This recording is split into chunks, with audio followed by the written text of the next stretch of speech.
রায়হান, আমি সত্যি তোমাকে আমার জীবন দিয়ে বিশ্বাস করেছিলাম,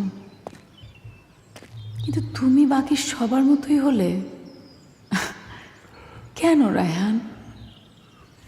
কিসের এত লোভ? কাল রাতে তোমার চোখে যখন আমি প্রথমবারের মতো লোভ দেখেছিলাম, তুমি যখন গভীর প্রেমে আমাকে কাছে টানছিলে, তখন না আমি ওখানে কোনো ভালোবাসা দেখিনি, লোভ দেখেছিলাম। তুমি কে দেখেছিলে?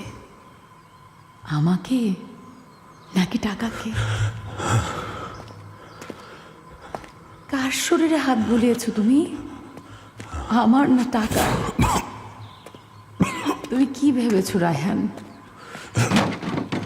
আমাকে ঘুমে রেখে উঠে কাকে কল করার চেষ্টা করেছ সেটা আমি দেখিনি। রায়হান, সামান্য টাকা যদি তোমার ঘুম উড়িয়ে দিতে পারে, তাহলে দুইটা খুন করার পর আমার ঘুম কিভাবে আসবে? আজ সকালে আমি তোমাকে শেষ বিদায় জানিয়েছি। বারবার চেয়েছি তুমি যাতে ওই জায়গাতে না আসো। অসম্ভব হলেও যাতে তুমি আমাকে ভুল প্রমাণিত করো। চিরকুট হাতে পেয়েছো মানে পৌঁছে গেছো, কিন্তু আনফর্চুনেটলি টাকাটা সেখানে নেই। রায়ান, আমি তোমাকে বলেছিলাম অতিরিক্ত যে কোনো কিছুই পয়জন।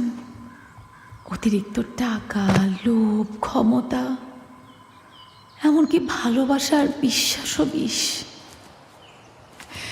আমি পড়েছি তোমার ভালোবাসা আর বিশ্বাসের বিষে, আর তুমি লোভে। ভালো থেকো রায়হান।